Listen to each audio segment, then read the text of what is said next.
Bienvenue sur InfoFoot Direct, la chaîne incontournable pour suivre toutes les dernières actualités mondiales du football. Commençons par parler de l'agencement de Dortmund à l'égard du PSG, en raison du transfert de Neymar en Arabie Saoudite. Cet été, Neymar a tourné la page du Paris Saint-Germain en rejoignant Al Hilal pour un montant de transfert de 90 millions d'euros. Cette transaction a été une aubaine pour la direction parisienne, qui cherchait à s'en débarrasser avec l'arrivée de Luis Enrique. Cependant, l'argent provenant des Saoudiens suscite des inquiétudes chez certaines équipes européennes, qui en profitent également pour renflouer leurs caisses. Nasser Al-Khelaifi a évoqué cette question lors de l'Assemblée Générale de l'ECA, où il a été réélu à la tête de l'organisation.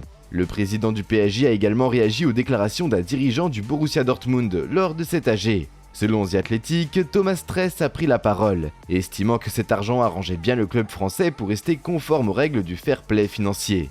Il s'est même demandé si les règles du FPF de l'UEFA pouvaient encore être appliquées avec les nouveaux fonds injectés par le PIF sur le marché des transferts.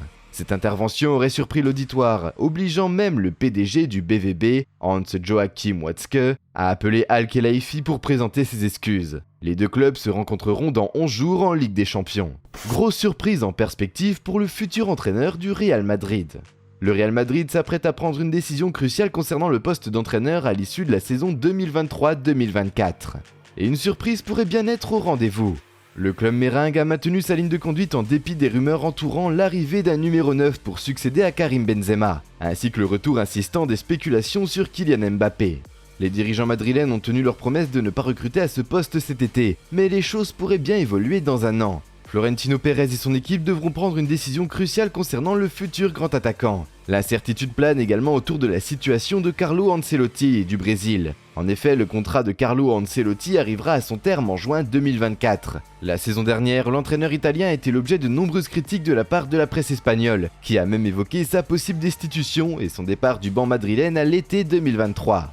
Plusieurs noms ont été avancés, dont ceux de Zinedine Zidane, José Mourinho, Xabi Alonso, Raúl et bien d'autres pour lui succéder. La suite reste à éclaircir. Le PSG prépare sa revanche contre le Real Madrid. La rivalité entre le Real Madrid et le PSG s'intensifie, alimentée par le feuilleton Kylian Mbappé, qui a failli rejoindre la Casablanca à 2 reprises. Cet été, le PSG espérait que le Real Madrid ferait une offre pour Mbappé, mais cela ne s'est pas produit. L'idée que le numéro 7 puisse partir gratuitement l'été prochain a exaspéré les dirigeants parisiens. Ils voient le Real Madrid jouer la montre comme un affront et envisagent une revanche. Selon Ocadiaro, le PSG pourrait cibler des joueurs clés du Real Madrid, à l'instar de Neymar.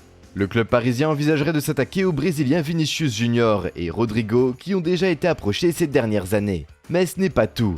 Le PSG, désormais orienté vers la francisation de son effectif, a un œil sur Aurélien Tchouaméni et Eduardo Camavinga, les deux milieux de terrain français du Real Madrid. Bien que ces deux joueurs n'aient pas l'intention de quitter le club espagnol, tout peut arriver d'ici l'été prochain. Le PSG souhaite renforcer son milieu de terrain, car malgré des recrutements abondants, personne n'a réellement réussi à s'imposer dans cette zone. En recrutant des joueurs français et jeunes comme Randal Kolo Muani, Ousmane Dembélé, Lucas Hernandez et Presnel Kimpembe en défense, et Warren Zaïre-Emery au milieu, le PSG a déjà entamé sa transformation. Une offensive majeure l'été prochain semble plausible, ce qui promet une rivalité continue entre les deux clubs. Équipe de France Espoir, Ryan Cherki évoque Thierry Henry.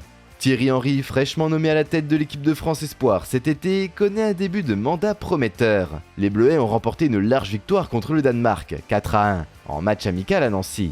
Bien que l'équipe doive encore travailler sur sa défense, l'animation offensive était au rendez-vous. Les débuts encourageants de Thierry Henry n'ont pas échappé à l'attention, en particulier de Ryan Cherki, milieu de terrain de l'Olympique lyonnais. Après une prestation solide, Cherki a livré une déclaration enthousiaste devant la presse.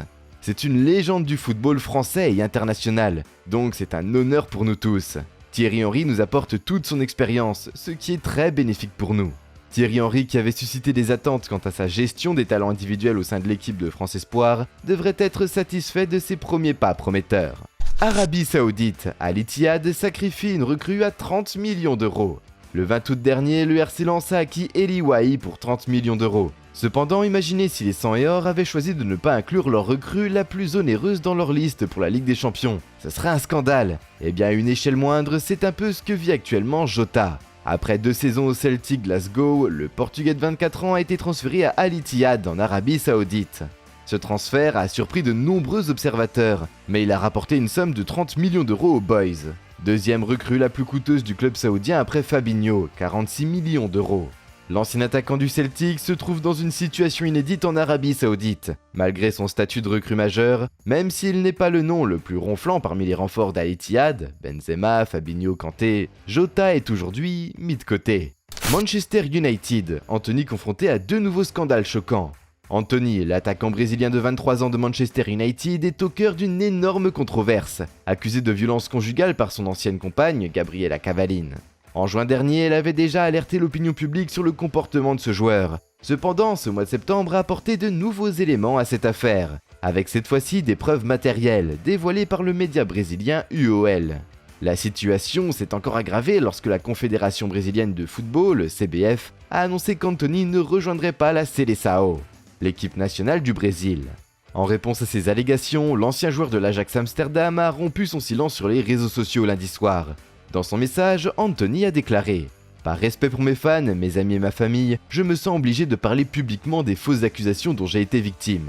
Depuis le début, j'ai traité cette affaire avec sérieux et respect, en fournissant les éclaircissements nécessaires aux autorités policières. L'équipe policière est soumise au secret judiciaire, et je ne peux donc pas en révéler le contenu. Cependant, je peux affirmer avec sérénité que les accusations sont fausses, et les preuves déjà présentées, ainsi que celles à venir, démontrent mon innocence. » Il a ensuite ajouté « Ma relation avec Gabriela a été tumultueuse, marquée par des insultes verbales des deux côtés, mais je n'ai jamais commis d'agression physique. À chaque étape, que ce soit dans ses témoignages ou lors de nos entretiens, elle présente une version différente des accusations. C'est pourquoi je réfute catégoriquement ces allégations et je tiens à vous informer que je suis entièrement à la disposition des autorités brésiliennes pour fournir toute clarification nécessaire. J'espère que les enquêtes policières en cours établiront la vérité sur mon innocence. D'ici là, nous vous remercions de nous avoir rejoints aujourd'hui. Prenez soin de vous et à bientôt.